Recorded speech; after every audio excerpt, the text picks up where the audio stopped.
Olá, estamos começando mais um episódio de Hora do Strike. Você percebeu, né? Quarta-feira não é o dia de exibição do programa. A gente normalmente exibe segundas-feiras às 8 da noite, mas esse é um programa especial porque teremos um convidado especial, eu, Gustavo Gayer e Kim Paim, entrevistando o presidente da República, Jair Bolsonaro, que eu já chamo aqui para a janela para desejar boa entrevista.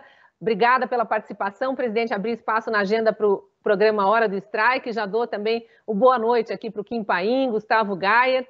Muito obrigado, viu, presidente? Vou deixar o senhor dar uma boa noite primeiro, antes de fazer a primeira pergunta. Boa noite, satisfação participar do programa de vocês. Conheço vocês três pela mídia, né? A não ser o Gayer pessoalmente, quando estive há pouco tempo em Goiânia. Então, conversar com pessoas que não estão pré-definidas, né? Predispostas a atacar uma pessoa apenas, é uma satisfação participar, coisa rara no jornalismo brasileiro. E parece que aqui a regra no Brasil passou a ter lado, né? Não aceitar o contraditório. Então é bom conversar, esclarecer alguma coisa, sempre deixo em aberto, né, as perguntas para vocês, não é nada combinado antes. Obviamente, como presidente, talvez alguma coisa eu possa não ter que responder. No resto, vamos em frente aí, que é sempre bom a gente conversar com a população. Temos que tomar cuidado até pelas regras de uso das redes sociais, né? Esse programa é transmitido também para o YouTube. Eu agradeço quem está nos assistindo pelo YouTube também, mas infelizmente tem alguns assuntos que não podem ser falados ou não, palavras que não podem ser ditas por causa dos algoritmos, então vamos tomar todos os cuidados. Não queremos sofrer censura nem strike, embora esse seja o programa que fala justamente disso. Presidente, eu queria começar mencionando esse anúncio recente, né? Agora do começo dessa semana, de que o senhor foi escolhido personalidade do ano pela revista Time por escolha dos que votaram, né? Era uma votação aberta, a gente imagina que a maior parte dos que votaram sejam brasileiros que estavam ou no Brasil ou no exterior, mas o fato é que de 9 milhões de votantes, o senhor teve 2 milhões e 100 mil, ficou com quase 25% dos votos, à frente de concorrentes de peso, né? O ex-presidente dos Estados Unidos, Trump, ficou em segundo lugar, mas com menos de 1 milhão. E, em terceiro lugar, os profissionais de saúde, que, enfim, em ano de pandemia, no segundo ano de pandemia, obviamente estão em bastante evidência pela luta toda deles pela saúde da população. Eu queria saber, pergunta direta, saber se o senhor acha que melhora, de alguma forma, a imagem do Brasil o fato de o mundo inteiro estar vendo, através dessa escolha aí de 2 milhões e 100 mil pessoas, que o senhor é a personalidade do ano. A gente é tão difamado, né? Uma campanha de difamação internacional. O senhor acha que melhora a imagem do Brasil, a escolha do senhor como personalidade do ano? E parabéns, né, pela conquista. Obrigado. No mundo empresarial, o Brasil vai muito bem. Eu tive há poucas semanas em Dubai, reunimos 700 empresários, 400 brasileiros e 300 árabes. Quem colaborou nessa reunião foi a CNI, e esteve presente também o governador Zema, de Minas Gerais. O encontro, obviamente, quando se reúne tanta gente assim, porque estão preocupados, no bom sentido, conosco. E nós temos levado a boa imagem do Brasil lá para fora. A forma como sou tratado no exterior é uma questão fantástica. Acabei de ser convidado pelo presidente Putin, da Rússia, para conhecer seu país, e nós devemos concretizar essa viagem agora, em fevereiro. Também ontem, aqui em Brasília, também a CNI reuniu 1.000 empresários. Estava eu lá, tinham 15 ministros meus, só 2 falaram, né? Foi o Paulo Guedes e o Tarcísio. E a aceitação a gente vê pela forma como as pessoas vêm tirar fotos com a gente, conversar, como aplaudem. A gente está muito bem. Agora, a gente está mal para a imprensa, para essa grande parte da imprensa tradicional, que virou um partideco de esquerda. Não vem nada de bom no governo, só maldade. Mesmo você despontando, crescer em torno de 5% esse ano, no corrente ano, mais de 2 milhões de empregos comprovados no Brasil, criados, a balança comercial nossa batendo recorde, arrecadações batendo recorde também. Então, eles não têm notícia boa. É notícia ruim o tempo todo, porque tem um asco no tocante a mim por 2 motivos. Né? Uma é questão de recurso para a mídia, que nós reduzimos em aproximadamente 80%. E a outra questão ideológica. A minha bronca com a imprensa, desde que eu cheguei na Câmara dos Deputados, em 91. Tinha acabado o período militar, e tinha ali, foi eleito comigo, mais de 50 parlamentares, né, que se diziam ter sido perseguidos durante aquele período anterior e me viram um capitão lá que seria um alvo, né, compensador para eles. E eu não cedi, fui para o pau com eles. E a imprensa sempre do lado dessas pessoas de esquerda. Então, basicamente, por aí, o Brasil vai bem. Inclusive, eu tive no Emirados Árabes, Bahrein e Catar. Eu não sei de qual desses três aí, um sheik daquele falou para mim, olha, quando eu falei sobre a imprensa, né, ele falou, olha, nós não acompanhamos o que acontece no Brasil e no mundo pela imprensa. Quando a gente quer saber o que acontece no país, nós temos informações diretamente que vêm das nossas adjutâncias. É por aí. Então, o Brasil está dando certo. O Tarcísio mesmo falou que terminamos esse ano com mais de 700 bilhões de investimentos para infraestrutura, em especial aqui no Brasil. Estamos indo muito bem, graças a Deus, levando-se em conta a pandemia. Nenhum governo enfrentou, nas últimas décadas, o que eu enfrentei, que é a questão da pandemia. E uma oposição quase unânime dos governadores, que queriam a todo custo, né, pela economia, tentar me derrubar. Imagine se nós não tivéssemos criado o auxílio emergencial ano passado, obrigando todo mundo a ficar em casa. Servidor público, né, servidor militar, quem tem salário fixo, tudo bem. Agora, o pessoal seletista ia sofrer muito, bem como os informais, em torno de 38 milhões de pessoas. Então, tivemos via auxílio emergencial, atendendo os informais, via 2 programas do governo, evitando demissões em massa, fizemos o possível. E acreditem, né, os governadores terminaram 2020 com os cofres cheios de dinheiro, que também tivemos um programa no começo do ano, dando para eles aquilo seria uma expectativa de perda de receita. Nós demos para eles. Então, não se tem notícia no Brasil de nenhum governador ter atrasado o folha de pagamento, de não ter pago todo o 13º e ter saldado, inclusive, folhas que eles deviam anteriormente. Então, o Brasil, na economia, no tocante à pandemia, né, a economia nossa foi muito bem. E o pessoal entende isso de lá de fora, vê para cá. Você vê a inflação no Brasil, em grande parte, ou melhor, quase tudo, em função da política do fica em casa, a economia a gente vê depois.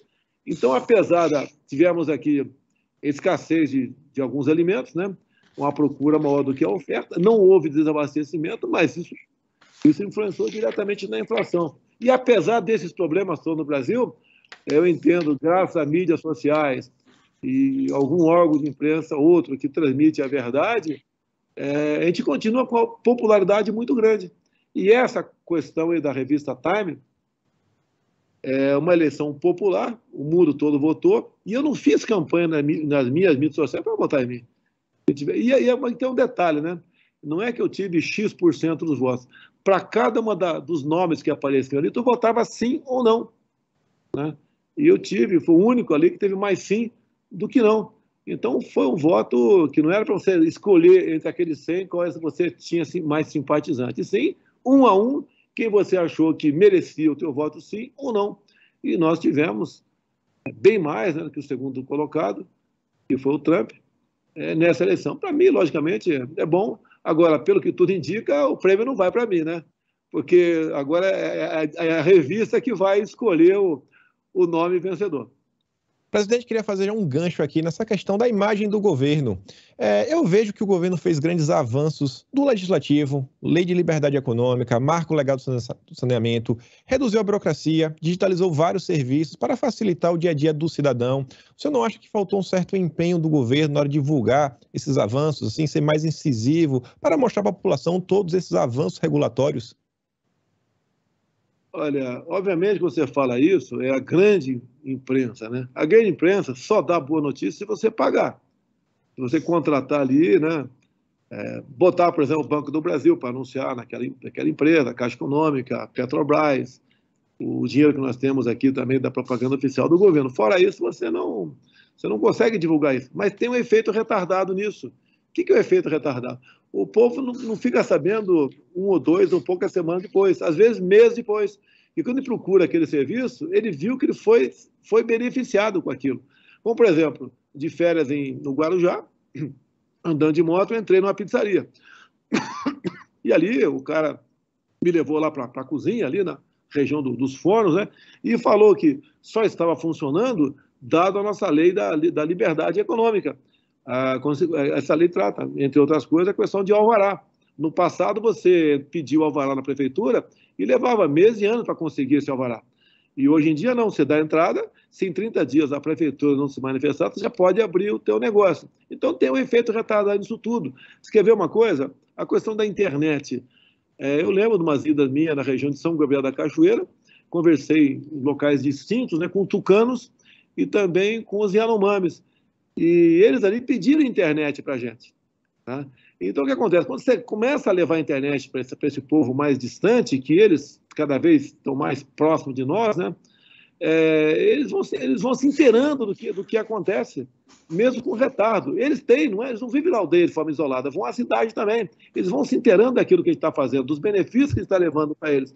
Então, no efeito retardado, a gente consegue mostrar o que nós estamos fazendo. Por isso, talvez, apesar de não acreditar em pesquisa, né, a gente sempre está na casa de 30% ali de intenção de voto aqui no Brasil. Gustavo? Presidente, boa noite. Mais uma vez aqui, obrigado aí pelo privilégio, pela honra de conceder uma entrevista aqui ao nosso Hora do Strike.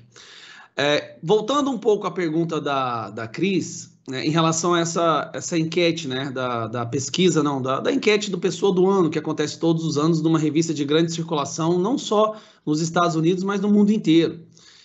O senhor ganhou, né, pelo voto popular. Nós sabemos que o título vai ser concedido mesmo pelos editores, né, não pelos leitores, não por quem acessa o site. Mas foi uma votação expressiva, foram mais de 2 milhões de votos. E é bom lembrar que muitas vezes a gente vai ouvir narrativas dizendo que são robôs, é automatização. E é importante frisar que a votação no Pessoa do Ano ela é feita com verificação. Ou seja, a pessoa tem que entrar no e-mail, aceitar um link, voltar para a enquete e fazer a sua votação. Não tem como ser uma votação automatizada, né, com os bots, como eles gostam sempre de dizer que existe aí nas redes sociais, a tal milícia e tudo mais. A pergunta que eu gostaria de fazer nas pesquisas que acontecem aqui no Brasil, o senhor é colocado sempre como perdendo para todos os candidatos, assim como foi em 2018. E quando temos uma enquete onde a verificação é oficial, não tem como ter automatização, o senhor vence. Resumindo, o senhor perde nas pesquisas, mas vence em todas as enquetes que temos nas redes sociais, até mesmo em enquetes de sites de esquerda ou os blogueiros, verdadeiros blogueiros de esquerda. Então fica uma confusão na cabeça do povo brasileiro, né? Em quem devemos acreditar? Nas pesquisas ou nas enquetes? Né? Sempre colocando o senhor como perdendo para todos, mas quando vai nas ruas, como o senhor mesmo fala, tomar um caldo de cana e comer um pastel, você consegue levar mais pessoas do que os candidatos da terceira via, os outros candidatos em comícios. Né? Em quem nós devemos acreditar? E já conectando essa pergunta à próxima, por que o senhor perde nas pesquisas, mas ganha em todas as enquetes? Olha, as pesquisas perderam a credibilidade do Brasil já tem algum tempo. Não foi em 2018, não. Eu lembro que eu sou político desde 1989 e era comum, né? Fui candidato a vereador e o eleitor mais humilde ali sempre dizia, né? Se pedia voto com o prefeito, por exemplo.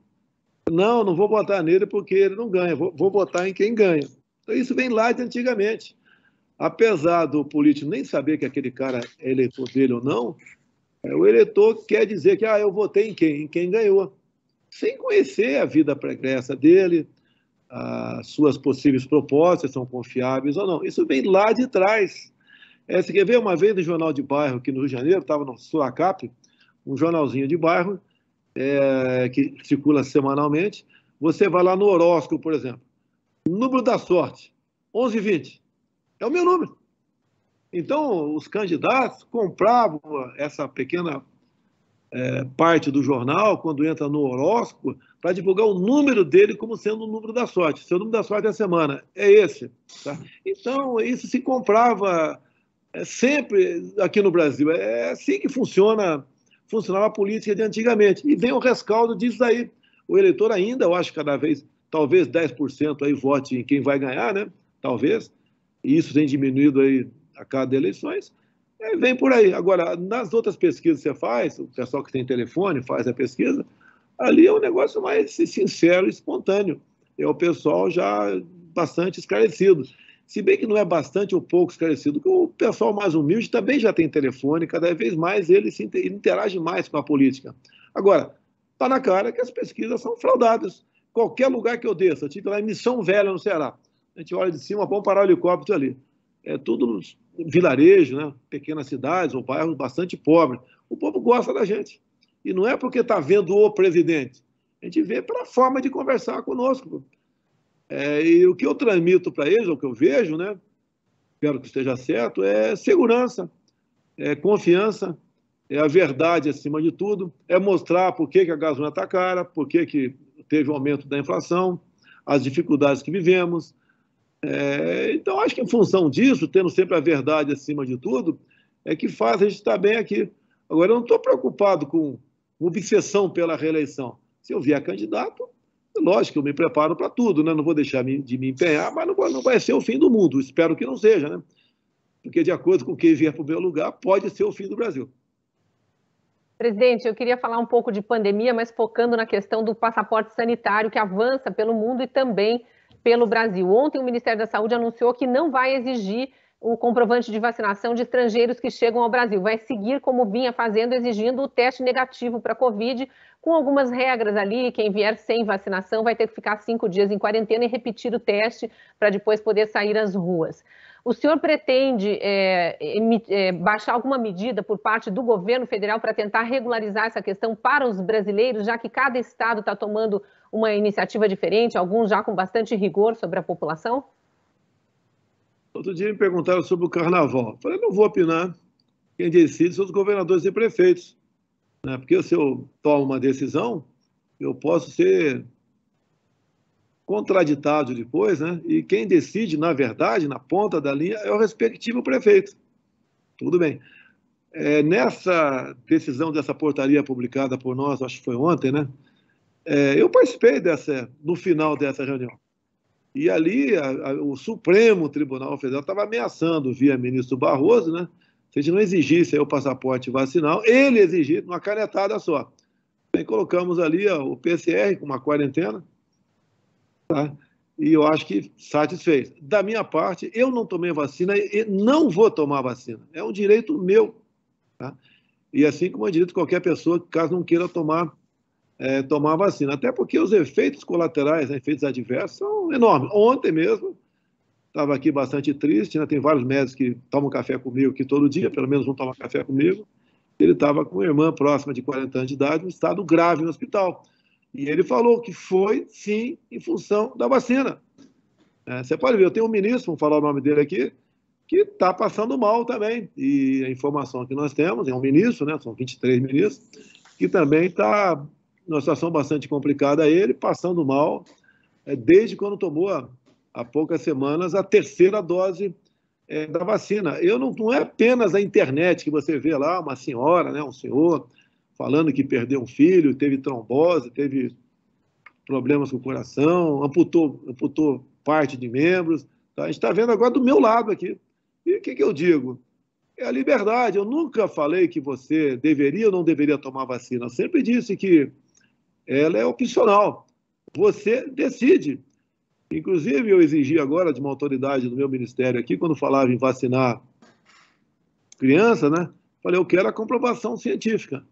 E mais ainda, você vai ter que falar, né, de acordo com a sua decisão, que, por exemplo, a Pfizer continua na sua bula que ela não se responsabiliza por qualquer efeito colateral. Ponto final.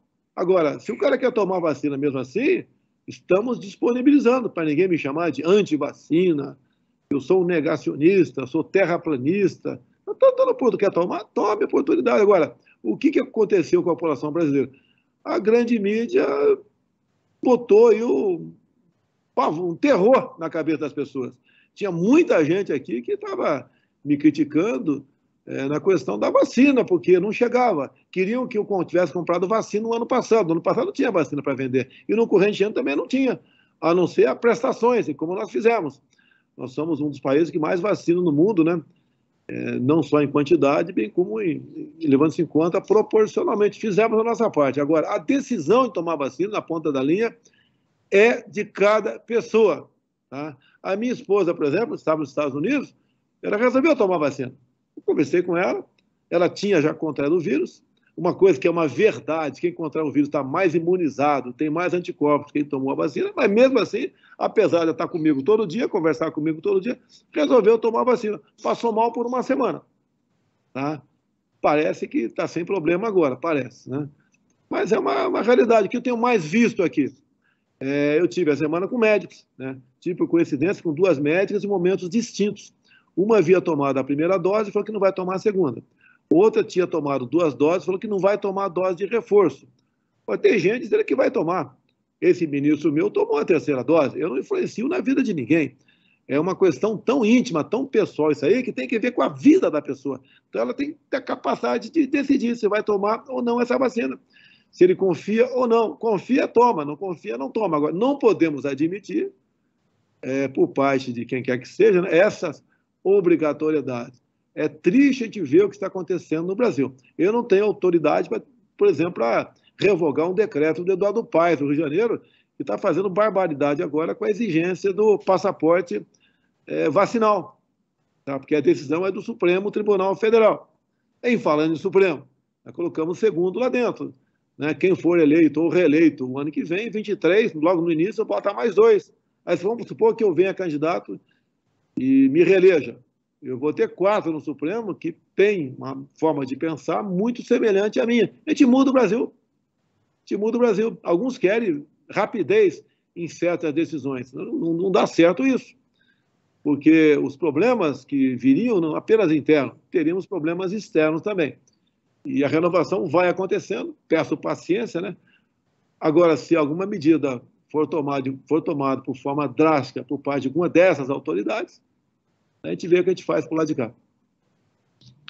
Presidente, o senhor, nesse âmbito aí, eu estou falando até os limites da sua atuação, o senhor acredita que parte da população, talvez a grande parte da população, espera muito de um presidente sem saber as limitações que o cargo impõe? Você acha que falta, assim, um conhecimento maior do funcionamento da máquina pública como um todo? Como funciona o dia a dia, Congresso, Executivo, Judiciário, essa harmonia entre os poderes, sabe? As limitações do presidente, as dificuldades para o presidente tentar, por exemplo, impor a sua pauta?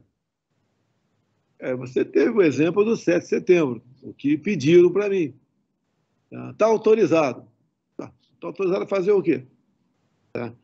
Quais as consequências de uma medida que eles queriam que eu tomasse? Eu ficaria 2, 3 dias no braço do povo. E depois, os problemas externos, os problemas internos, o aparelhamento da esquerda no Brasil.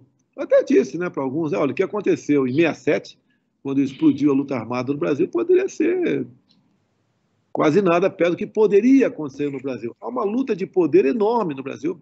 A esquerda torcia para que eu saísse das 4 linhas. Tá? Eu tenho que ter juízo. Tá? Eu não sou mais um parlamentar, um cidadão comum que posso falar qualquer coisa que pouca repercussão tem, poucas consequências tem. Então, a gente vive bastante limitado. E na cabeça do povo, tá, o presidente pode tudo. Eu acho que no mundo todo, um dos presidentes que menos pode sou eu. Agora, a gente faz o possível para dar uma satisfação à população. Quase tudo que eu faço aqui, eu dependo do parlamento. Quando baixo decretos, portarias, tem interferência do Supremo Tribunal Federal. Né? Lá tem um ministro, por exemplo, que ele é desarmamentista, ele simplesmente, como os partidos pequenos, entulham o Supremo de ações, ele dá uma liminar contra a gente. É o tempo todo assim. Agora, eu acredito que, mesmo assim, está conseguindo sobreviver, ele está conseguindo ganhar forças. E vai, no meu entender, a curto prazo, né, médio prazo, impor aí, dentro das 4 linhas da Constituição, uma política que interesse para o Brasil dentro de uma normalidade. Quem está jogando fora das 4 linhas, quem joga de vez em quando, não sou eu. Você pode ver, o que é comum no mundo todo, e a história nos mostra, que são os chefes de executivo que partem para impor uma ditadura, um regime mais forte. E aqui é exatamente o contrário. Quem evita que isso aconteça é o poder executivo. E você pode ver, o povo é acostumado, né, até no regime de antigamente patriarcal, onde o marido mandava em casa, 100%. Né? Hoje em dia isso mudou bastante. Então, eles pensando nisso, nessa forma como foram educados, acho que o presidente pode tudo. Olha, vamos aí contrariar esse decreto do governador, vamos botar a tropa na rua e resolver esse problema. Não dá certo isso daí. Outros querem, você tem que tabelar o preço da gasolina, tabelar o preço da carne. Não dá certo. Tá? Agora, isso está na cabeça do povo ainda. Agora, eu faço as coisas de forma mais pensada possível, porque sei que uma medida errada minha, uma canetada errada minha, né, as consequências são muito danosas para milhões de pessoas ou para todo o Brasil, de maneira geral. Então, não tenho esse poder dentro da legislação para fazer o que eu acharia que poderia ser feito no Brasil. Presidente, em relação ao André Mendonça, né, que vai assumir agora uma cadeira no STF, o Brasil testemunhou uma coisa inédita, né, uma tentativa como nunca vista antes de impedir, travar uma indicação do presidente para que fosse sequer ser sabatinada, quanto mais diria aprovada no Senado. Então, eu gostaria de fazer duas perguntas em relação a isso. Né? Na sua opinião, o que você acredita essa rejeição, essa tentativa de impedimento que o André Mendonça assumisse uma cadeira no STF? E se você acredita, se o senhor acredita que tem alguma coisa a ver com intolerância religiosa, perseguição aos cristãos e principalmente aos evangélicos? Não tem nada a ver, no meu entender, a questão evangélica em si. O que é sistema, né? O que é establishment? Levou algum tempo a aprender o que é isso. Um grupo de pessoas, 20, 30, que não se comunicam com frequência, mas têm interesses em comum. E uma cadeira do Supremo interessa ao sistema. E o André não se encaixava no sistema. Então, o que eles queriam? Outro nome. Tá? Podia ser evangélico, espírita, candomblé, sei lá o que for, ateu. Tá? Eles queriam alguém que se encaixasse nos seus interesses. Tá? Então, por isso, parte de alguns do sistema que houve esse trabalho aí enorme contra o André Mendonça. E foi quase um milagre a eleição dele. Tá? O trabalho aqui, porque a votação era secreta, se fosse aberta, ele teria uma votação quase unânime, né? Que ali nenhum senador queria brigar com 40 milhões de evangélicos no Brasil. Tá? E nós trabalhamos, eu acho que até o atraso na votação acabou ajudando o André. Tá? No começo, não se colocava em pauta, porque achavam que o nome dele passaria, mas eu acho que o contrário, quanto mais o tempo passou, melhor ficou para a aprovação do André. Foi bastante apertado, acho que 47 votos, meia dúzia a mais do necessário. Eu acho que foi uma das, ou a mais apertada votações da história para o Supremo Tribunal Federal. E você vê, o André Mendonça comprova o seu conhecimento jurídico e vida ilibada também. Mas isso não interessa para o sistema. Para o sistema, interessa alguém que vá para o Supremo que atenda aos seus interesses. O André Mendonça é uma pessoa que eu conheci ele há 3 anos, por coincidência, Eduardo Ribeiro, assim como eu fui criado em Eldorado Paulista, né? E ele nasceu e foi criado em Miracatu, 2 cidades do Vado Ribeira. O André é uma pessoa que vai fazer seu trabalho. Por exemplo, pautas conservadoras, nem preciso conversar com ele. O que é família, o que é religião, porque tem muita coisa nesse sentido que vai para dentro do Supremo. As pautas econômicas, eu tenho certeza qual é a posição do André no tocante ao novo marco temporal. Porque isso, como a AGU, né, como da Justiça, já trabalhou comigo contra essa questão que está no Supremo Tribunal Federal, que está em votação ainda, está 1 a 1 o placar. Então, nós já sabemos que o André vai ser um voto para o nosso lado. Isso não é tráfico de influência. É o que nós sabemos, dado o comportamento dele. E alguns até dizem, né, que eu botei lá para defender os meus interesses pessoais. Que interesse pessoal que eu tenho? O que eu estou sendo processado no Supremo Tribunal Federal? Tem lá uma questão lá uma bronca minha o dela comigo, da Maria do Rosário, um tempo atrás, e outras acusações que tem da CPI, né, que chegou lá me chamando de genocida, etc., essas questões todas. O André sabe como trabalhar nesse assunto. Não vai me defender, vai defender a verdade. Agora, as pautas que tratam das questões aí criminais, é que para eles tem uma incógnita. O que o André vai fazer, no meu entender? Vai jogar com imparcialidade essas questões. Então, o grande temor era essas questões. Eu acredito que o André não vai perseguir ninguém, não vai extrapolar, não vai querer tirar atraso de nada, né? Não está magoado, no meu entender, por esses 4 meses que levaram, foi cozinhado o nome dele lá na Comissão de Constituição e Justiça para a sua sabatina. Eu acho que ele vai ser um exemplo. Agora, algum voto ou outro vai ter repercussão, né, negativa junto à sociedade, isso é normal acontecer. Presidente, aproveitando que o senhor mencionou aí a possível acusação de tráfico de influência, tendo André Mendonça votando a favor de algo que o senhor também seja favorável, eu queria tocar em algumas questões recentes sobre economia, algumas declarações recentes suas e que foram interpretadas pelo mercado de uma forma muito ruim, como uma falta de preocupação com o teto de gastos, por exemplo, quando o senhor falou lá em Dubai, agora não lembro se foi em Dubai, mas foi durante a viagem, sobre um possível reajuste geral para os servidores públicos federais no ano que vem. E agora, mais recentemente, quando o senhor falou que a Petrobras iria começar a anunciar a queda no preço dos combustíveis, já o pessoal interpretando como um possível acesso privilegiado a alguma informação da Petrobras, o que seria, inclusive, irregular. O senhor já deu explicações sobre esses 2 casos específicos, mas eu queria fazer uma pergunta no sentido de que se essas declarações que o senhor dá, às vezes ali pressionado pela imprensa, numa entrevista e tal, de alguma forma trazem um aprendizado em função da repercussão negativa que elas provocam. Olha, primeiro que eu não sou pressionado, desculpa aqui, Cristina, não me sinto pressionado pela imprensa, eu ignoro a imprensa. Tá? Não vocês, por exemplo, Jovem Pan News, conversei com uma jovem repórter da Poder 360 agora, e eu converso abertamente com 4 jornalistas apenas. Né? Pode ser você a quinta, com todo respeito, tá, Cristina? Sem problema nenhum. Porque eu sei que você não vai usar uma palavra minha perdida no bate-papo para fazer um sensacionalismo em cima daquilo. Quando eu falei em servidor, ninguém falou em estourar o teto de gás. Nós estávamos trabalhando na PEC dos precatórios. Uma vez aprovada a PEC dos precatórios, eu falei com o Paulo Guedes da possibilidade de dar um reajuste. Que reajuste é esse?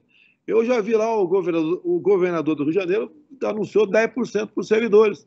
Tá bacana, né? Politicamente é bacana, tem eleição ano que vem, o servidor, grande parte, merece isso. Agora, do nosso lado aqui, não chegaria a isso. Teria 3%, 4%, 5%, 2%, que seja 1%. Essa aqui é a ideia. Que nós estamos completando aí, no meu governo, 3 anos sem reajuste. Agora, o reajuste não é para recompor toda a inflação, porque não temos espaço para isso. Então, não tem irresponsabilidade do meu nome. Agora, o mercado sempre aproveita, né, para fazer algo contra a gente. Você vê a questão do petróleo. Ô, Cristina, se o Brent hoje for para $110, o que tu acha que vai acontecer amanhã com a Petrobras? Não vai anunciar o reajuste? Vai. Aí eu não tenho como interferir, até que, se pudesse, não faria isso, né? Agora, quando caiu quase $10 nos últimos dias, o que eu falei? A tendência da Petrobras é reduzir o preço. Isso daí o próprio mercado já discutia esse assunto. Não foi informação privilegiada. Você não precisa ter bola de cristal para falar isso daí. Essa é a nossa política. Não é o PPI, não é o preço com paridade internacional, então tem que cumprir.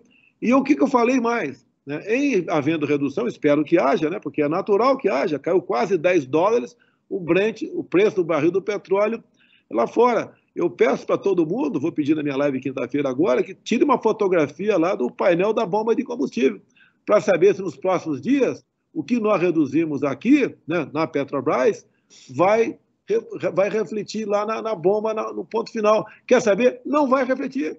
E se nós baixarmos hoje 10% o preço da gasolina, não vai baixar na bomba. Se daqui um mês você subir 1%, esse 1% vai subir em cima desse preço anterior. É assim que funciona o preço de combustível no Brasil. Por isso, eu entrei com uma ação no Supremo Tribunal Federal, já tem 4 meses, contra mim, 15 dias no máximo, ele decide, e geralmente são contra mim, né? Tem 4 meses para a gente regulamentar, para que o Supremo determine, né, ao Congresso que regulamente uma emenda de 2001 que fala do ICMS. Eu não estou interferindo no valor do ICMS, nem poderia fazer isso, e nem o Judiciário, entendo, poderia fazer isso aí. Mas, na ponta da linha, os governadores têm que dizer para os seus moradores do Estado, né, o pessoal que usa ali, que tem carro, olha, o preço do ICMS da gasolina é esse, do álcool, do diesel é esse. Você pode ver, o imposto federal do álcool, da gasolina, do diesel, está congelado, o federal, desde janeiro de 2019. A gasolina está em 69 centavos, está congelado. Agora, enquanto eu cheguei no governo, nesses 3 anos, o ICMS mais que dobrou o valor na ponta da linha. Tem um governador de Goiás aí que falou que eu estava mentindo porque o percentual não tinha variado. Mentiroso é ele, porque o percentual realmente não variou, é o mesmo.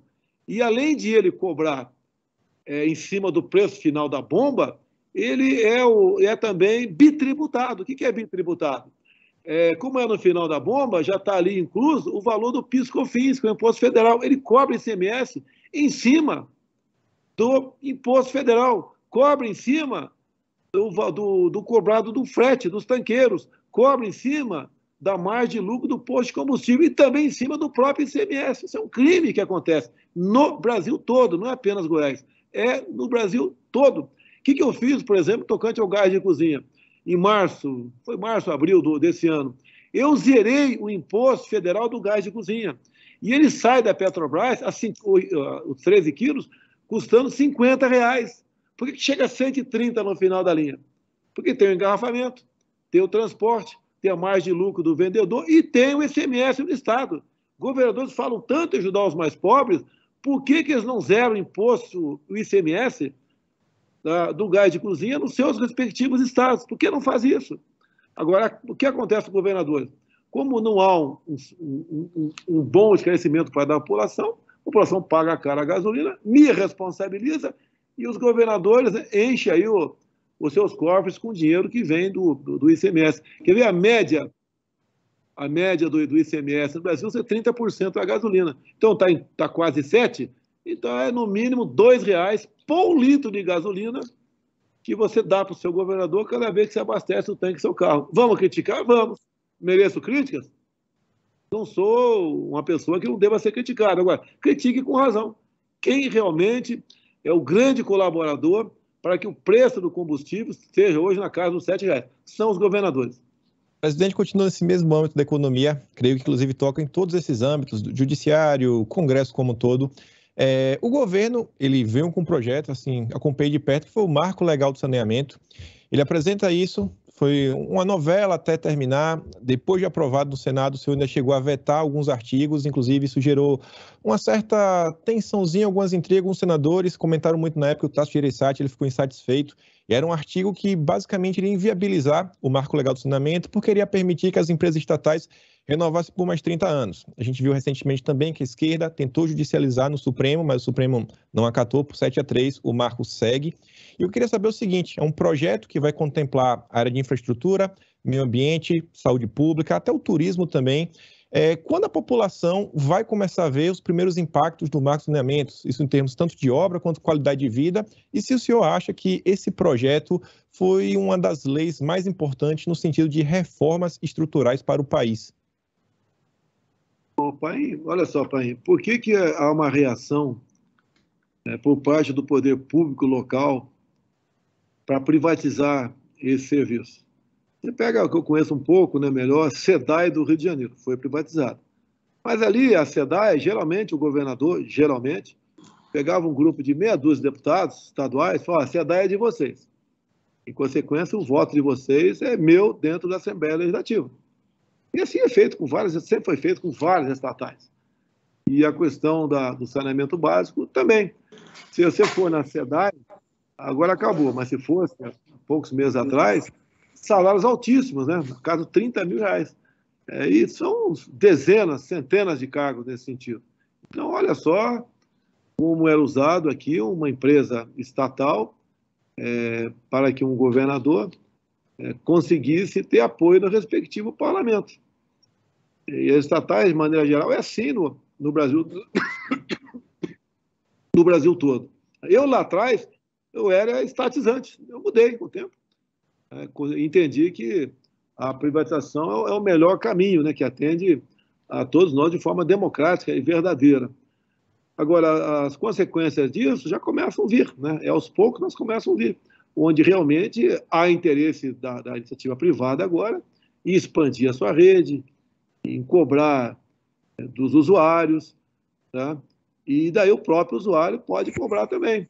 Tá? Então, eu acho que a curto prazo já tem algum reflexo, a médio e longo prazo é enorme o reflexo. Você pode ver uma pessoa que mora no local onde não há saneamento básico, ela está muito mais propensa a ocupar um hospital, a faltar o serviço, a se irritar em casa, porque tem um cheiro horrível na região onde ele mora.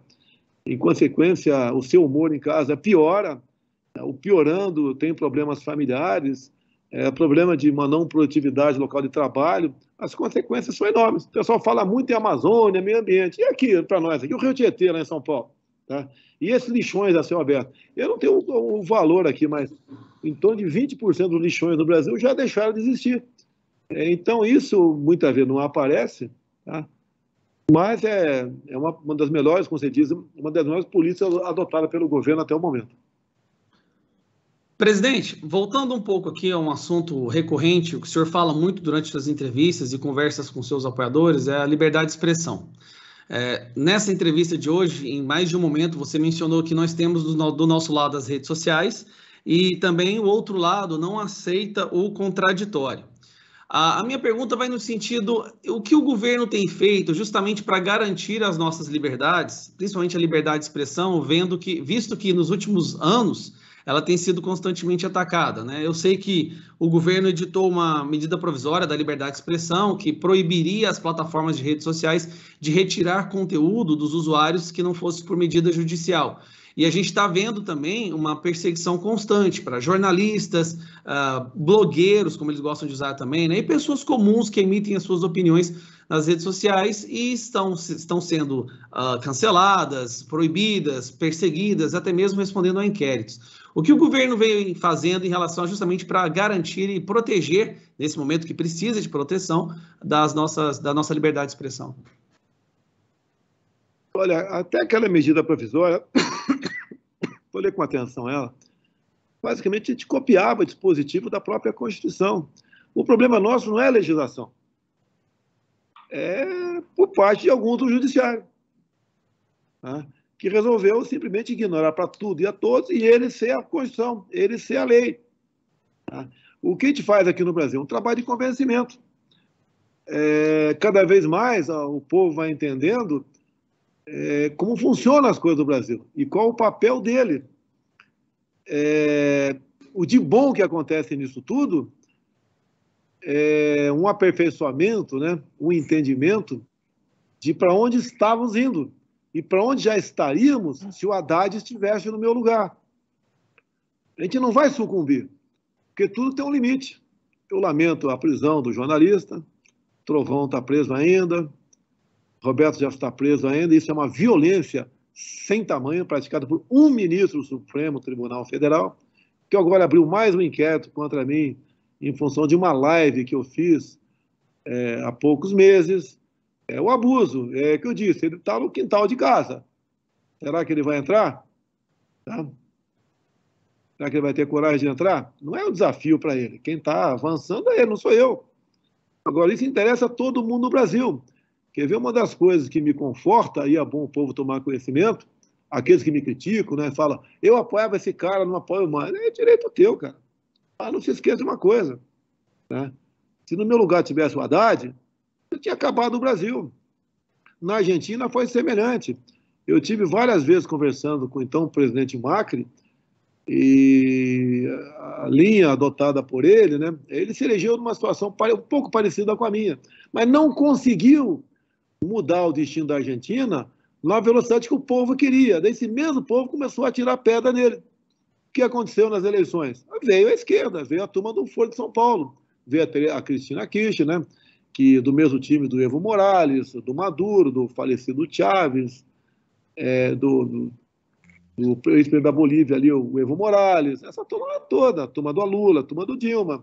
Então os caras têm que entender, né, o eleitor entende ou não, né, que a forma como ele age muitas vezes, quem vai pagar o preço altíssimo na ponta da linha é ele. Quando você fala, todo o poder emana do povo, é bacana pra caramba, né? Povo, bacana pra caramba. Eu vi o povo dentro de casa, por decreto municipal, que botou sua guarda na rua com cacetete, o cara ficou dentro de casa igual um cordeirinho. E a maioria queria sair às ruas. Não saíram por quê? Que poder é esse que vocês têm do povo? Então, o poder emana do povo é exercido por seus representantes. No caso, eu sou um representante aqui. Agora, o Brasil é um transatlântico. O pessoal quer que dê um cavalo de pau nele. Não dá para dar um cavalo de pau nele. Olha o poder que cai na mão do presidente o ano que vem. Eu vou nomear uns 80 desembargadores com a criação do TRF-6. Até o jornal Globo fez a matéria que eu vou escolher pelo critério ideológico da direita. Não, eu vou escolher pessoal do PSOL para botar lá. Na lista tríplice, quem foi filiado do PSOL, bota esse cara lá. Tá? Então, a gente vai mudando as coisas. Como eu disse para você, 2 vagas para o Supremo Tribunal Federal. Tem 2 vagas para o STJ agora no início. Já era para ter sido preenchida, no STJ que decide a lista, e quando manda para mim, que vai ser decidido no início do ano que vem. A gente vai escolhendo gente com perfil parecido com essa maioria que votou em mim. A gente vai mudando as coisas. Agora, o que eu posso fazer algo além disso, né? Eu sou a barreira final. Nós sabemos que para o sistema não interessa uma possível reeleição minha. Não interessa mesmo. Não interessa por quê?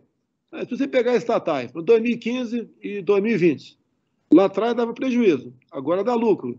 Diferença, em torno de 90 bilhões de reais. Você pega empresa individualmente, os Correios, que ficavam no 0 a 0. Deu lucro de 1,5 bi ano passado, esse ano vai ultrapassar 3 bilhões. Itaipu Binacional, e ninguém sabia nada dela, a não ser gerar energia. Quase não tinha obras nenhuma na região. O ano passado, investimos 1,5 bilhão de reais. Esse ano, uma quantia grande também. É dinheiro que, no passado, sumia da empresa. Terminamos ali a extensão de mais 600 metros na pista do aeroporto de Foz do Iguaçu, a segunda ponte com o Paraguai, meados do ano que vem, fica pronta.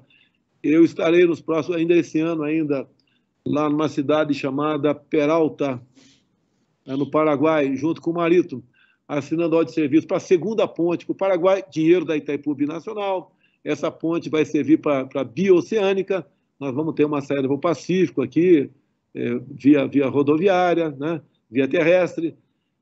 Você começa a ver essas coisas todas, você vê, quando nós, por ocasião da transição ainda, nós conseguimos fazer com que um contrato não fosse para frente. O Ministério a FUNAI. A FUNAI tinha assinado um contrato, não deixamos ir para frente, 50 milhões de reais para ensinar os índios a mexerem com Bitcoin. 50 milhões, não é jogado fora, é para o bolso de alguém. Índio mexer com Bitcoin. Eu não sei mexer com Bitcoin. Tá? Tínhamos também ali, que era como pegamos vários contratos, pagos, inclusive.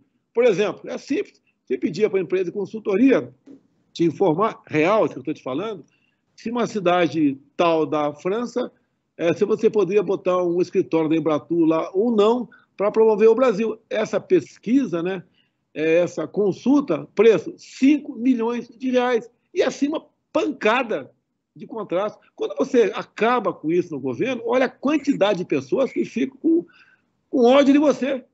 Ele perdeu aquela oportunidade de ganhar alguns milhões por ano só nessas questões que são pequenas. Nós encontramos aqui, por exemplo, hangares da FUNAI, onde o valor do aluguel anual era maior do que o preço da aeronave em pane que estava dentro do hangar. Tem coisa no governo que não conseguimos resolver ainda. Você pega aí os DICEI, como é que é o nome? DICEI, Saúde Indígena na ponta da linha, que atende aí Amazonas, basicamente, Roraima, é um DS4, em torno de 10 mil reais. A gente quer botar para uma pessoa competente e decente, ela não aceita. Por quê? Vão me matar. Essa é a verdade, vão me matar. Agora, o que entende que pode estar acontecendo lá? É empresa de táxi aéreo para transportar índio. Transporta índio ou transporta quem está mandando aquele cara lá? Você não consegue resolver muita coisa. Você não consegue resolver. Tá? Mas, mesmo assim, a gente vai fazendo o possível. Quando você vê um índio, né, como eu vou lá, eu tive há poucos meses, estive lá com os tucanos, os caiapós, né? Ô, Cristina, fique tranquilo que eu vou falar aqui, não vai cair, não. Eu perguntei, né? Covid, o que vocês tomaram para combater o Covid? Eles responderam para mim, tomamos chá de saracura muriá, carapanaúba ou jambu. Eu perguntei, alguém morreu aí? Ninguém morreu. Ninguém morreu. Então, você vê essas pessoas, né, seres humanos, alguns são tão desenvolvidos como nós, como é que você pode roubar essas pessoas? Tá? E o que eles mais pedem para a gente é internet e saúde. E você não tem como atender. Não tem como atender. Por falta de gente. Não é coragem, não. Mais do que coragem, né? Falta de um parafuso para poder administrar isso daí. Então, a corrupção passou a ser um direito, né, de algumas pessoas aqui no Brasil. Então, essa dificuldade é enorme. Já mudamos muita coisa. Você pode ver, não é porque os ministros apenas trabalham bem. Tá? Você pega o Ministério da Saúde, você pega o Ministério do Desenvolvimento Regional, o Marinho, né, do MDR, tem mais de 20 mil obras no Ministério dele. Como é que ele vai saber que está acontecendo tudo certo nessas obras que ele faz para o Brasil? O do Tarcísio também, o Ministério grande. O da Educação é enorme, mais de 300 mil servidores. Agora descobriram aqui fraude na impressão do Enem. A esquerda comemorou, né? Foi uma festa da esquerda, né? Pegamos! Seria a primeira, né? Eu não fico... se pegar uma corrupção no nosso governo, a gente vai ajudar a colaborar, porque o ser humano não é perfeito, né? A gente vai ajudar a apurar a responsabilidade. Mas o Enem era de 2010 a 2018. Então, pegou ali o final, no 2010 era Lula, Dilma, tá? E não foi no nosso governo. Então, uma coisa errada que aconteceu, no mínimo, por 10 anos dentro do Ministério da Educação. E assim livros didáticos. Você pode ver, quando falava daqueles livros didáticos, né, que mexiam com ideologia de gênero, você pensava, né, mas como é que pode, né, em certos livros, ensinando criancinha a fazer sexo, etc, etc, etc. O que eles faziam? Quando buscavam as editoras para rodar um livro didático normal, eles exigiam um brinde. O brinde é esses livros que deturpavam, né, que minavam aí a inocência das crianças em sala de aula. Faziam dessa maneira. As provas do Enem, nós vamos ter a nossa cara a partir da próxima, que os bancos de dados, você não pode mudar, quero mudar agora. Daí falaram que eu interferi no Enem. Se eu pudesse interferir, seria um Enem diferente. Por exemplo, lá atrás nós vimos, não é do meu governo ainda, mas redação, a linguagem secreta dos gays. Eu pergunto, para que interessa isso, meu Deus do céu? O gay cuida da tua vida. Agora, quando faz uma redação dessa, o que faz mexer com a cabeça de toda a garotada ali que vai fazer o Enem no ano seguinte? Se interessar por isso. Como é que é a linguagem secreta dele, que o gay faz? É bacana, não é? Vamos experimentar. É isso. Destruindo a civilização. Isso que a esquerda fez aqui por muitos anos no Brasil. Ainda existe resquício disso. Quem esperava um dia, nós temos um ministro da Educação competente na área dele e pastor evangélico, como André Mendonça, competente e pastor evangélico. Não esperava. Uma pessoa como a Damares, no Ministério da Mulher, lá, Direitos Humanos, etc. Nunca esperava ter uma pessoa desse perfil lá. E tem. Agora, alguns acham que está errado, não votam, mas não vote, não tem problema. Agora, lamento, porque se a esquerda voltar no poder, vai ser para nunca mais sair daqui. E não adianta você chorar depois, para nunca mais sair daqui. Você pega a CEAGESP de São Paulo, por exemplo. Agora eu vou falar para um universo de muitas pessoas, né? A alimentação de todo mundo, quase alguma coisa, no mínimo, passa por ali. Como era a CEAGESP, na mão de um deputado federal, tá? Que tiramos o cara de lá. Ali você cobrava propina até de quem empurrava carrinho de verdura, R$160 por mês. Cobrava propina de mulheres que serviam um cafezinho, R$40 por mês. Alugavam box, né, por um preço abaixo da tabela, sem contrato, com contrato subfaturado, para corrupção. Então era uma coisa, ali imperava a prostituição, tráfico de drogas, tudo que não prestava a CEAGESP, uma cidade. Então, quando percebia que não dá para a gente saber, né, tudo que acontece no governo de uma hora para outra, quando eu vi que estava errado lá, quando eu falei em trocar e sugerir o nome, o pessoal da economia falou, não, tem que botar um gestor. Eu falei, gestor, que porca nenhuma. Lá é lugar de polícia. E convidei um coronel que tinha recém deixado a rota para administrar. E hoje faz um trabalho excepcional. Uma das coisas que ele fez lá foi pintar a torre, que tem um relógio, né? Os jornais locais falaram que ele apenas pintou a torre. Vá lá para você ver o que está acontecendo, vê as mudanças. Botamos uma agência da Caixa Econômica Federal lá dentro, vê como é que funciona lá dentro, respeito, ordem, disciplina. mudou completamente aquela questão. Então, essa é a marca do governo da gente, que a gente vai buscando, né, cada vez mais mudar. E tem mudado. E quando chega qualquer coisa para mim, muita coisa chega no cercadinho aqui em Brasília, né, que alguns criticam, o cara dá um pendrive para ele, dá um papel, eu tomo a providência. Passo para a Polícia Federal, para o Ministério da Justiça, que apura via Polícia Federal, né, se procede ou não aquela acusação. E tem muitas operações, com toda a certeza, como sempre acontece com a Polícia Federal, né, há muita operação em andamento. E alguns falam que eu acabei com a Lava Jato. Eu falei um tempo atrás que, dependesse de mim, para o meu governo, dada a forma que nós tratamos o governo, a Lava Jato não existiria. Agora, se eu tivesse poder para acabar com a Lava Jato, com toda certeza, Dilma e Lula teriam acabado. Com toda certeza, né? Teria interferido na Polícia Federal. Você não tem como interferir na Polícia Federal, ainda bem.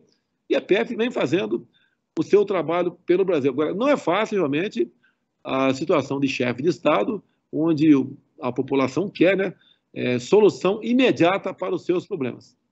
Presidente, eu sei que o seu tempo é precioso, está acabando, a gente não queria deixar de falar de política, então vou fazer uma última pergunta aqui, relacionando com a sua filiação ao PL. Depois que o senhor se filiou ao PL, alguns ministros começaram a anunciar que sairão candidatos ou a governos estaduais ou ao Senado, e outros já se especula que também farão isso. Pergunta objetiva, como vão ficar os ministérios? Não vai ficar muito desfalcado o time do governo? E se acontecer, o senhor já tem nomes de peso para a substituição? Você vê, por exemplo, o Ricardo Salles, né? Um excelente ministro, excepcional, para redirecionar aí a questão de IBAMA, ICMBio, as políticas ambientais, e ele resolveu sair. Tá? Houve a indicação aí do Juca, um cara excepcional também. Tá? Então, os ministros sabem, deve ter uns 10 que vão sair para disputar alguma coisa, eles sabem que não é, logicamente, eles vão apresentar o nome para mim, mas esse nome não quer dizer que vai ser automaticamente aquele cara, não. Eu já trabalho, eu sozinho aqui, quem iria para cada ministério com a possível saída deles, podendo não ser o meu nome, podendo ser até o nome indicado pelo ministro. Mas acredito que não haverá esse desfalque todo, porque é muita responsabilidade. Você ser ministro não é fácil. Tá todo mundo de olho em você, está Tribunal de Contas da União, está Ministério Público, está todo mundo. Então, a baita responsabilidade, você responde por que acontece por lá, né? E, obviamente, os ministros que forem sair vão ter o zelo também de, se quiser colaborar na indicação, um nome que dê continuidade ao seu serviço. Agora, pouca coisa funciona no Brasil em ano eleitoral, né? Isso é natural acontecer. Então, acho que não vou ter problema tocante a isso. Os 10 ministros, aproveitando aí, respondendo o que você vai perguntar daqui a pouco, né? Vice, começou a circular nome na imprensa, eu já falei, ó, o nome que circular já está arriscado. Então já tem 2 nomes riscados para possível vice.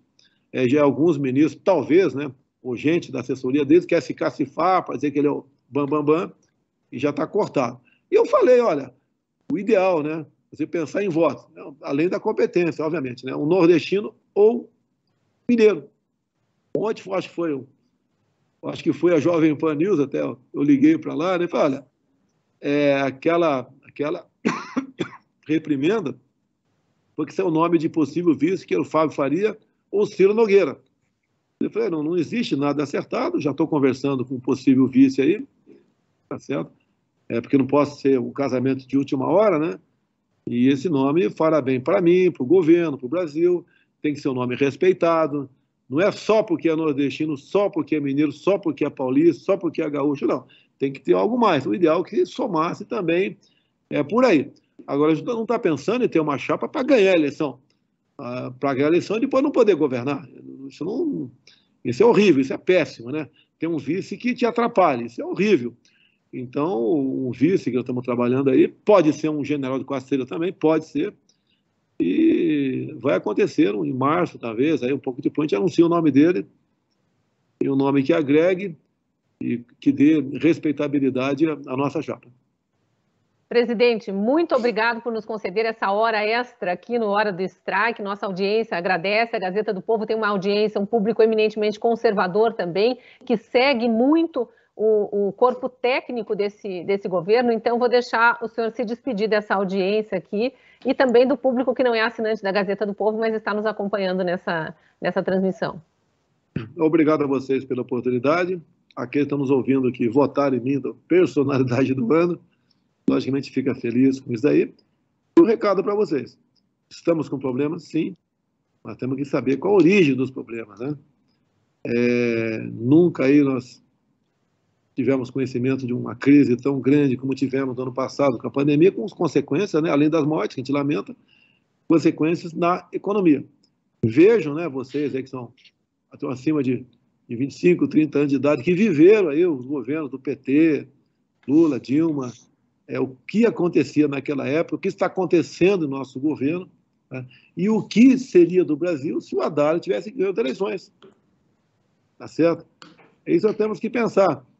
Num presidente que eu costumo dizer que acredita em Deus, respeito quem seja ateu, sem problema nenhum, respeito os seus militares, as Forças Armadas, as Forças Auxiliares, né?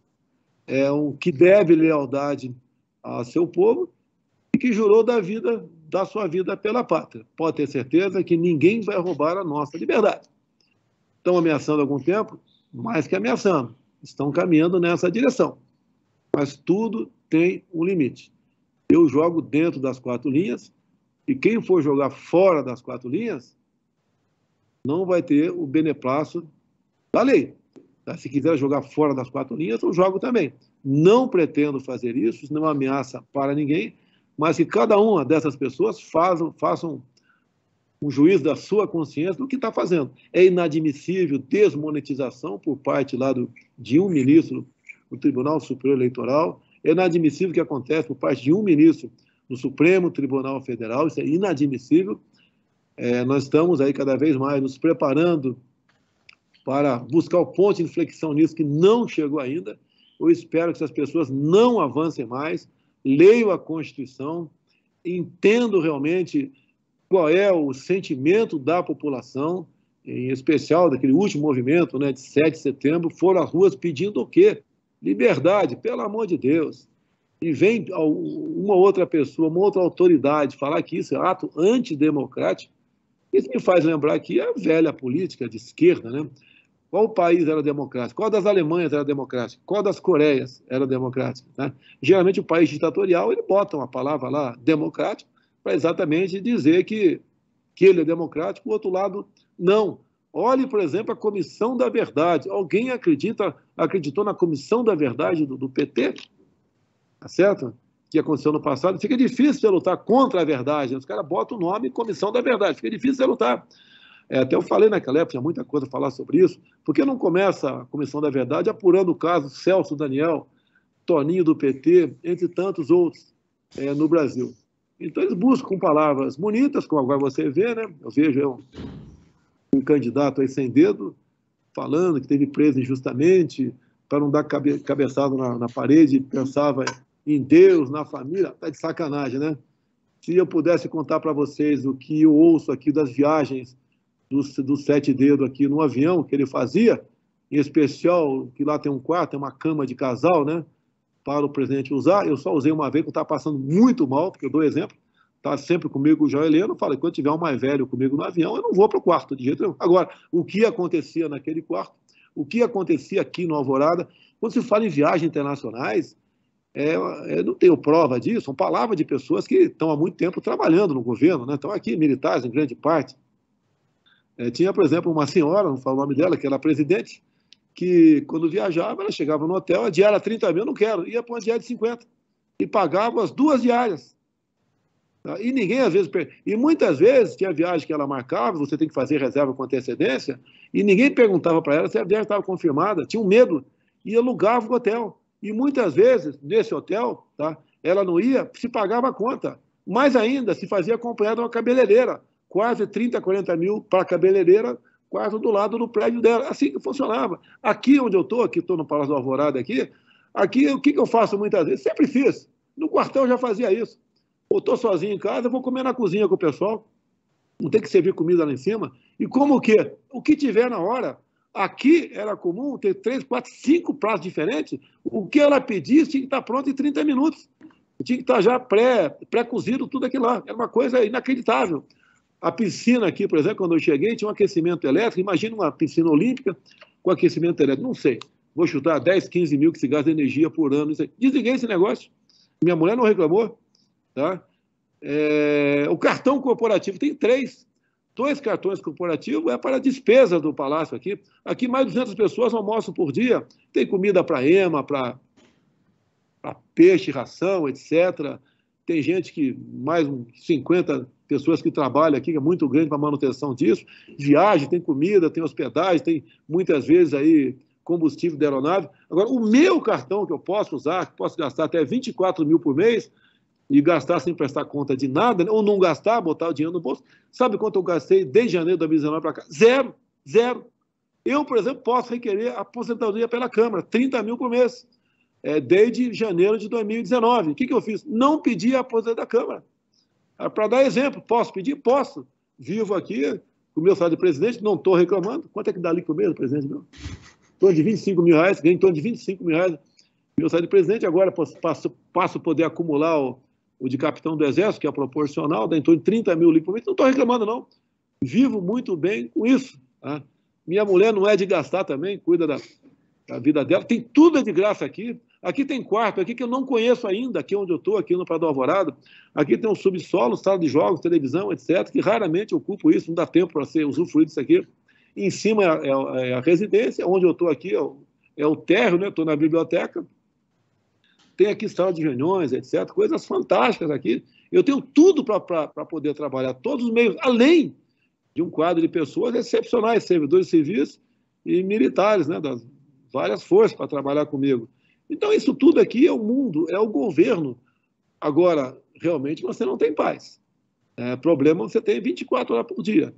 Ministro recebe ligação minha, não é comum, mas recebe ligação de madrugada, e de madrugada mando mensagem no Zap também, que já sabe que, como não é urgente, né, é para responder no dia seguinte. E todos, quando recebem o Zap, são acordados. E eu mando o Zap direto, porque exatamente é isso que nós precisamos, estar perfeitamente conectados, para a gente não levar a bola nas costas. Porque sei disso.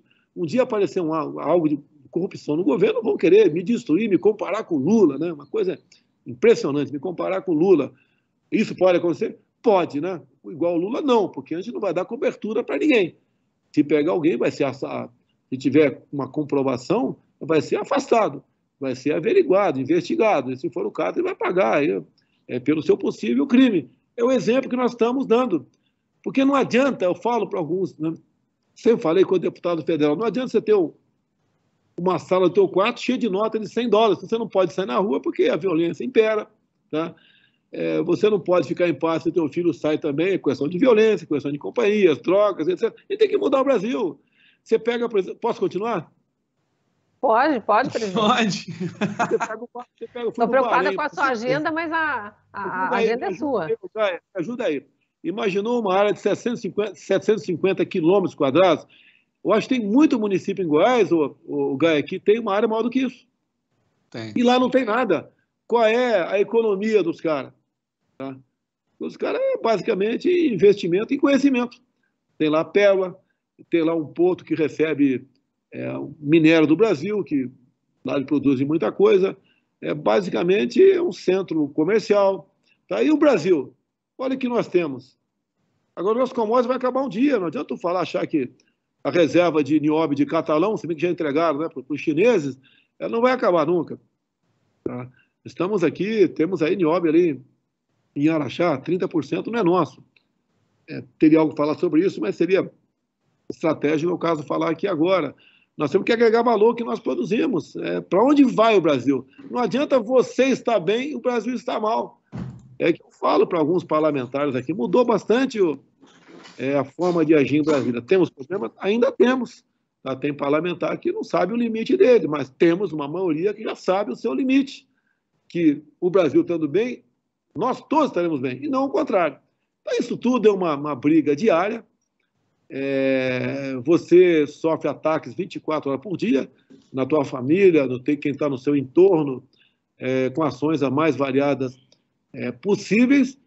O preço disso, eu peço desculpas à minha família, que muitos estão passando, até famílias afastadas meu, como em São Paulo, aí, sofrem também no tocante a essas perseguições, que vêm dos mais variados locais, né, inclusive do próprio governo. E eu sempre dizia na reunião de ministros, eu não quero ser blindado por nenhum de vocês, entendeu, Sérgio Moro? Eu não posso admitir ser chantageado, entendeu, Sérgio Moro? Assim era comum acontecer.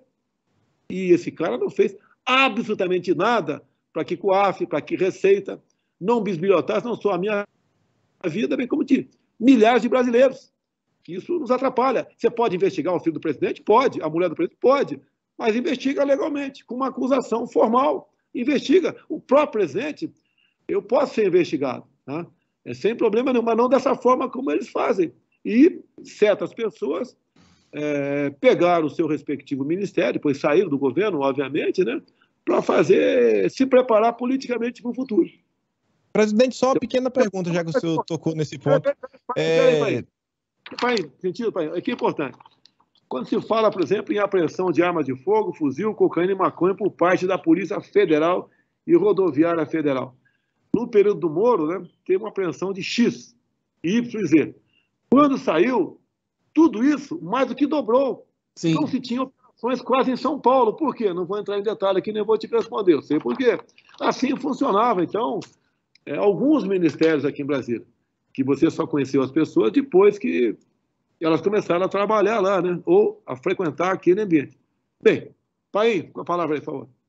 Não, só que o senhor tocou no âmbito aí do seu Sérgio Moro. A gente vem acompanhando aí as movimentações dele enquanto político, e ele começa a criticar algumas ações do Supremo Tribunal Federal, mas é um ponto assim que fica bem questionado, inclusive estou com a matéria aqui da imprensa.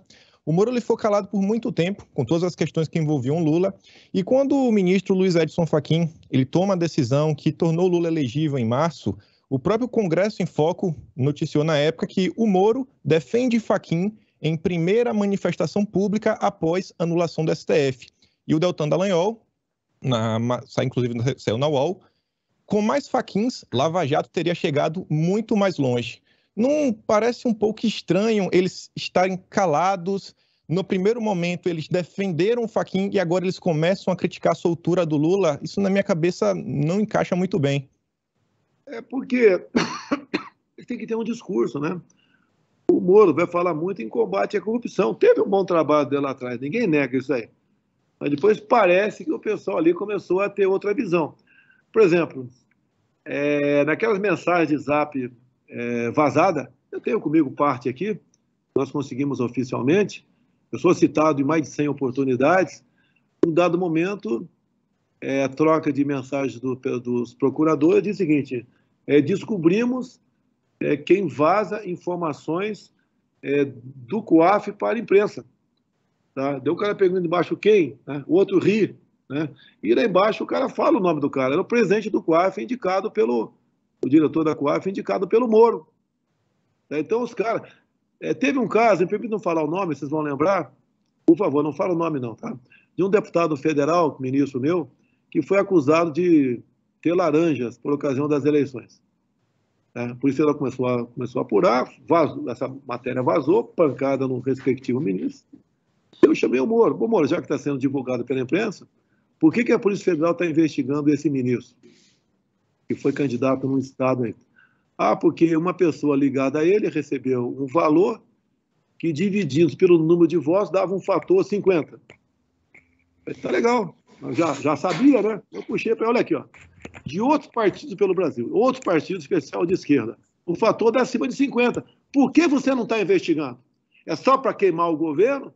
Dizer que eu tenho um ministro corrupto do meu governo? Se bem que no final da linha foi arquivado o processo, não chegou a lugar não, mas foi uma dor de cabeça enorme para nós, isso aí.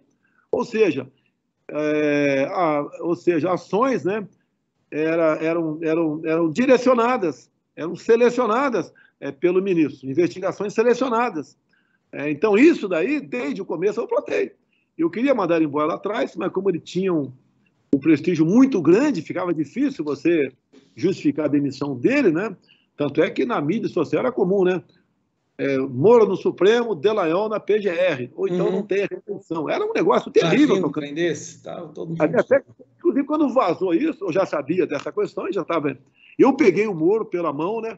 Fomos num evento da Marinha aqui em Brasília, fomos de barco, então pelo fundo, todo o povo viu. Peguei ele pela mão também, por ocasião do 7 de setembro, quebrando o protocolo, o povo aplaudindo o Moro e eu. Depois jogo do também, Flamengo.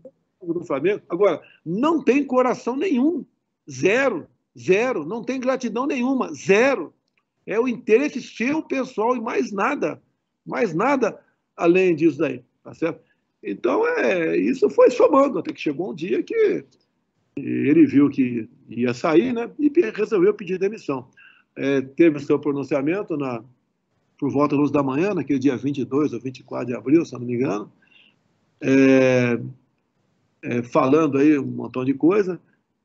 Eu falei à tarde, à noite vimos o Jornal Nacional, ele tem a cara de pau de pegar uma printada da Carla, de mensagem da Carla Zambelli, que tinha sido...